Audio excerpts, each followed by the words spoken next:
dan salam sejahtera. Bertemu lagi kita dalam slot matematik tingkatan 2 KSSM untuk bab yang ke-6, bentuk geometri 3 dimensi untuk subtopik 6.4, isi padu bentuk 3 dimensi dan semestinya bersama Cikgu Hanim.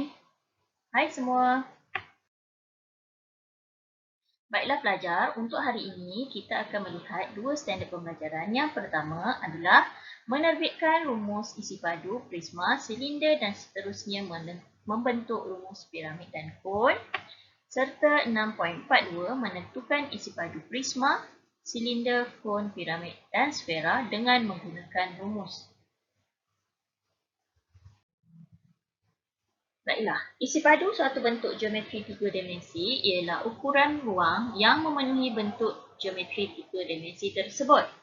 Jadi, boleh diukur dalam beberapa unit. Yang pertama, milimeter padu, yang unitnya adalah mm kuasa 3. Kemudian, sentimeter padu, cm kuasa 3. Dan meter padu, m kuasa 3. Okey, bukanlah bermaksud kita perlu kuasa 3 kan, ya. Ini adalah unit-unit dia. Kita perlu tulis dalam unit padu. Kita bukan panggil kuasa 3 lah sebenarnya, ya. Tapi sebab untuk memudahkan kamu, saya nak cakap milimeter padu adalah mm kuasa 3. Okey, isi padu dan kerata rentas, apakah kaitannya? Jadi kalau kita lihat di sini bentuk cuboid, bentuk piramid dan bentuk silinder, kerata rentas ni satu bahagian di dalam ini adalah merupakan kerata rentasnya. Jadi kaitannya dengan kerata rentas adalah isi padu merupakan kerata rentas darab dengan tinggi. Okey, ini boleh diguna pakai untuk bentuk piramid dan juga bentuk silinder serta cuboid dan juga kubus. Baiklah, kita pergi kepada isi padu prisma. Untuk tajuk begini, mudah sahaja sebenarnya kerana pelajar hanya perlu tahu penggunaan rumus. Jadi, prisma kita di sini adalah berbentuk segitiga ataupun kerata rentasnya berbentuk segitiga. Jadi, formula isi padu prisma adalah luas kerata rentas darab dengan tinggi. Maka sekiranya bentuknya adalah segitiga, jadi luas kerata rentas itu adalah 1/2 darab panjang darab lebar. Ini sahaja cara bagaimana kita nak menentukan isi padu bagi prisma. Baiklah, contoh yang pertama adalah kita nak menentukan isi padu bagi prisma. Jadi di sini kita tuliskan dahulu rumus isi padunya, iaitu isi padu bersamaan dengan luas kerata rentas darab dengan panjang. Keratan rentas darab panjang. Okey, maka panjangnya kat sini kita dah tahu panjangnya adalah 12. Cikgu tulis P kat situ. Jadi luas kerata rentasnya adalah berbentuk segitiga. 5 ini adalah yang sendeng di sini, ya. Jadi 8 ini adalah untuk panjang tapak dia. Jadi kita tidak boleh lagi untuk mencari luas dia. Okey, luas keratan rentas. Okey, dia boleh kaitkan dengan bentuk segitiga bersudut tegak. Okey, cikgu tulis sini 4, di sini 5. Jadi kalau kamu tahu, di sini mestilah 3 cm dengan menggunakan rumus teorem Pythagoras. Okey, ini kamu dah belajar semasa di tingkatan 1. Okey, jadi kalau nak menggunakan rumus dia, iaitu 5 kuasa 2, tolaklah dengan 4 kuasa 2, maka kamu akan dapatlah nilainya 3. Jadi bila kita dah tahu tingginya 3, kita boleh cari luas kerata rentasnya, iaitu 1/2 darab 3 darab 8. Okey, maka kita akan dapat 12. 12 itu adalah luas kerata rentas. Kemudian nak mencari isi padu. Okey, 12 darab dengan 12. Maka isi padu bagi prisma ini adalah 144 cm padu. Okey, mudah sahaja. Seterusnya kita akan lihat isi padu bagi silinder. Okey, silinder kita perlu tahu nilai J, iaitu jejari dan juga tingginya. Okey, jadi apakah rumus bagi isi padu silinder? Sama juga seperti isi padu prisma, iaitu luas ke rata rentas darab dengan tinggi. Cuma luas ke rata rentas bagi silinder adalah berbentuk bulatan. Okey, jadi bila berbentuk bulatan, kita boleh kaitkan dengan tajuk bulatan kita, iaitu pi j kuasa 2 darab dengan tinggi. Jadi ini adalah rumus bagi isi padu silinder. Jadi contoh diberi di sini, diberi 7 cm. 7 cm ni apa ya? Ya, 7 cm ini adalah diameter. Jadi bagaimana kita mahu menentukan jejari?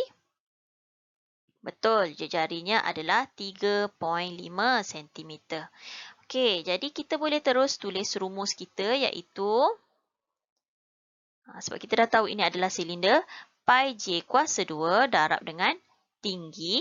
Okey, pi di sini walaupun tak diberi, kita boleh tahu kita akan menggunakan 22/7 darab 3.5 kuasa 2 darab dengan T iaitu 12.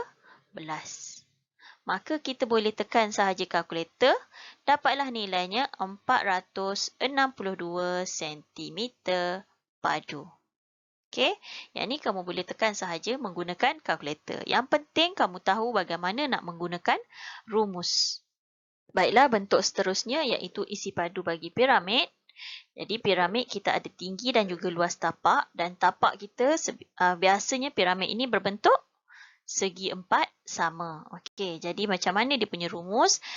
1/3 darab luas tapak darab dengan tinggi. Okey, mudah sahaja. Jadi luas tapak kita adalah panjang darab lebar dan kebiasaannya memang berbentuk segi empat sama. Baiklah, kita lihat contoh pengiraan isi padu bagi piramid. Di sini kita ada tingginya 3 cm, kita labelkan T, dan 4 cm dan adalah tapaknya, panjang tapaknya serta lebarnya juga adalah 4 cm. Okey, jadi kita mudah sahaja untuk mencari luas tapaknya. Jadi kita tulis dahulu rumus dia, isi padu sama dengan 1/3. Okey, jangan lupa 1/3 darab luas tapak darab tinggi. Cikgu tulis T sahaja.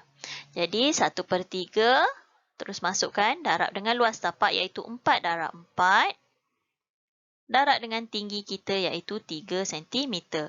Maka dapatlah jawapan kita 16 cm padu. Apabila sampai ke sahaja poin yang kedua ni, kita masukkan sahaja dia punya nilai.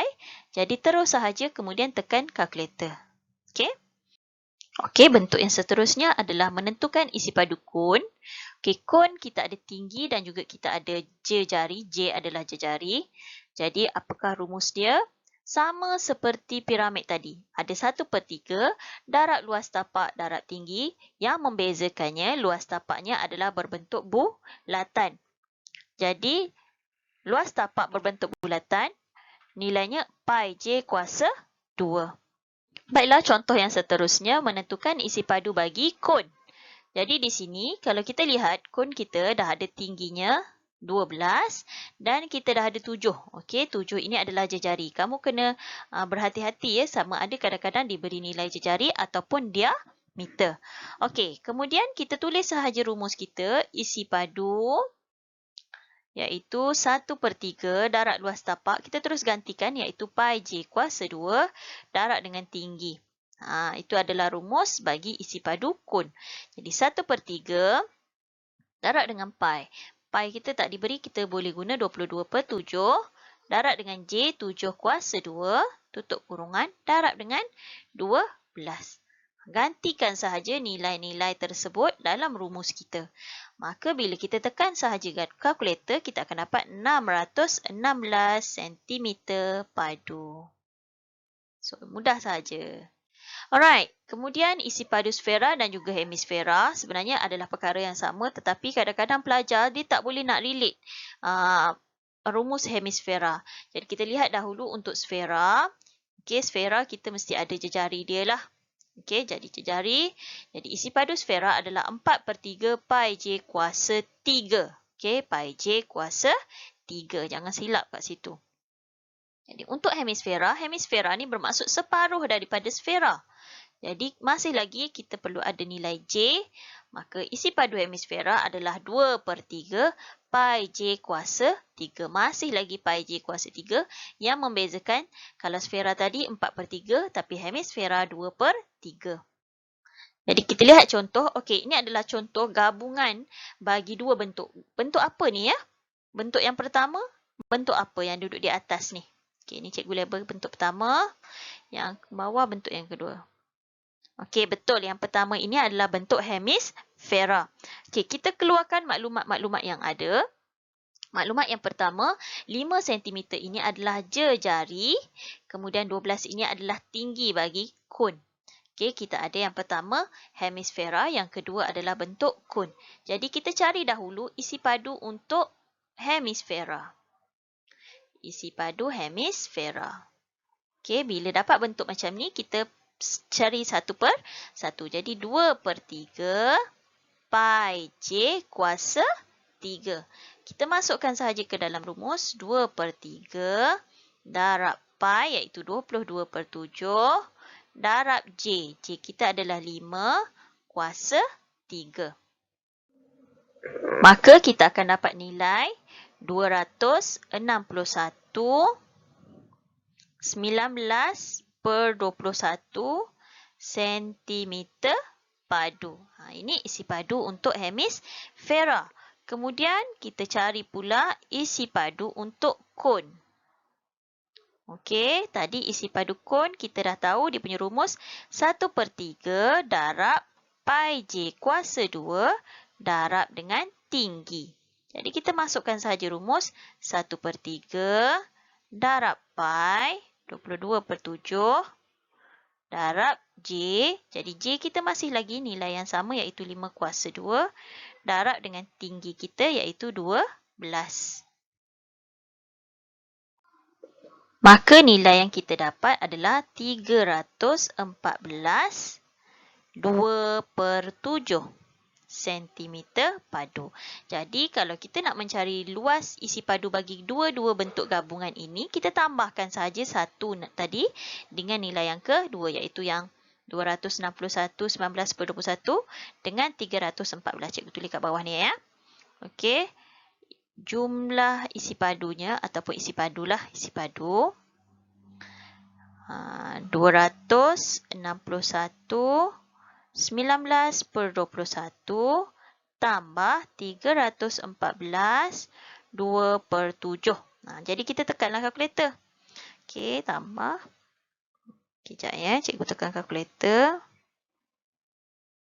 Maka nilainya adalah 576 4/21 cm padu. Inilah jawapannya. Okey, cikgu harap kamu dah faham dan tahu bagaimana nak menggunakan rumus-rumus bagi isi padu bentuk 3 dimensi. Sehingga kita bertemu lagi dalam sesi yang seterusnya. Assalamualaikum. Bye.